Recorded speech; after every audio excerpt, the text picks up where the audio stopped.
आज हम लोग इस वीडियो में देखेंगे विज्ञान भारती पार्ट 2 कक्षा 7 अभ्यास कार्य पुस्तिका। इसमें है इकाई 2।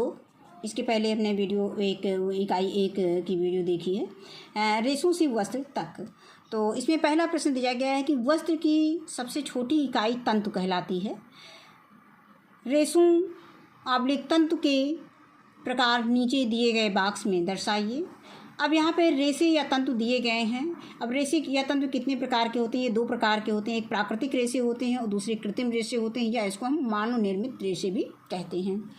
अब प्राकृतिक रेशे कौन है? ये जांतो रेशे। प्राकृतिक रेशे 2 प्रकार के होते हैं। कौन कौन से होते हैं? एक जांतो रेशे जो है जंतुओं से प्राप्त किए जाते हैं, और पादप रेशे जो वनस्पतियों से प्राप्त किए जाते हैं। इसके बाद अगला प्रश्न इसमें दिया गया है, प्रश्न संख्या 2 दिया गया है कि जंतु और पादप रेशों के उदाहरण लिखिए। अब दूसरे प्रश्न में हमें जंतु और पादप रेशों के उदाहरण लिखना है। तो पहले गोले में हमें दिया गया है कि जंतुओं से प्राप्त रेशे लिखने हैं। तो जंतुओं से प्राप्त रेशे में ऊन हो जाएगा, अंगोरा ऊन हो जाएगा। ये नंबर 1 में ऊन है, और नंबर 2 में रेशम है। ये रेशम जो है कोकून से प्राप्त किया जाता है। इसके बाद आता है अंगोरा ऊन और ये पश्मीना ऊन। अंगोरा और पश्मीना ऊन जो है जम्मू कश्मीर के पहाड़ी क्षेत्र में पाई जाने वाली है अंगोरा बकरी से जो है अंगोरा ऊन मिलता है। और जो कश्मीरी बकरी होती है, कश्मीरी बकरी से जो है हमारा पश्मीना ऊन मिलता है। तो ये हम इसमें लिख देंगे। और यहाँ पे हम जो है याक भी लिख सकते हैं। याक के बैल से भी ऊन प्राप्त होता है। ऊँट के बाल से भी जो है हमारा जंतु रेशा प्राप्त होता है। बकरी से भी जंतु रेशा प्राप्त होता है। इसके बाद आता है पादपों से प्राप्त रेशे कौन कौन से हैं? कागज़ है, नारियल जटा है, नंबर 2 है रुई या काटन, और नंबर 3 है नारियल जटा, और नंबर 4 है जूट के रेशे।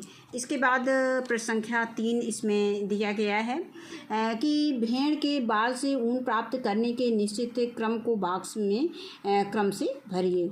अब यहाँ पे ये ऊन अभिमार्जन का काम दिखाया गया है, और यहाँ पे चित्र में ऊन का अभिमार्जन हो रहा है। अभिमार्जन का मतलब पानी की टंकी में एक बड़ी सी पानी की टंकी होती है, उसमें पानी भरा जाता है और उसमें ऊन को डाला जाता है। उसमें ऊन की धुलाई सफाई और उसके धूल के कण और चिकनाहट निकाली जाती है, तो उसको हम अभिमार्जन कहते हैं। तो यहाँ पे नंबर 3 दिया गया है कि भेड़ के बाल से ऊन प्राप्त करने के निश्चित क्रम को बॉक्स में भरिए।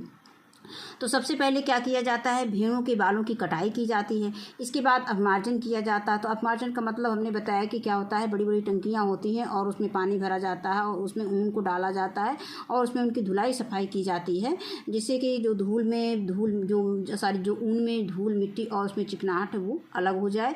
इसके बाद फिर उसकी छटाई की जाती है, और इसके बाद उसकी कताई की जाती है और रंगाई की जाती है, और लास्ट में जो चरण आता है ऊनी धागे बनाए जाते हैं। तो यहाँ पर हम अंतिम चरण जो है ऊनी धागे बनाना हो गया। इसके बाद अगला प्रश्न दिया गया है, प्रश्न संख्या 4 कि नीचे दिए गए सामग्रियों के प्राप्त होने वाले भाग से मिलान कीजिए। अब यहाँ पे नारियल सबसे पहले हम देख लेते हैं। ऊन, अभी हमने ऊन पढ़ा, तो ऊन किससे प्राप्त होता है? ऊन जो है त्वचीय बाल से प्राप्त होता है। इसके बाद कपास किससे प्राप्त होता है? कपास जो है बीज से प्राप्त होता है। और इसके बाद जूट जो है तना से प्राप्त होता है, और नारियल जो है ये फल है। तो यहाँ पे इस तरह से हम मिलान कर देंगे। इसके बाद अगला प्रश्न दिया गया है नंबर 5, प्रश्न संख्या 5 है कि निम्नलिखित सामग्रियों से बनने वाली 4 उत्पाद के नाम लिखिए। तो यहाँ पे रेशम है, जूट है, ऊन है, कपास है।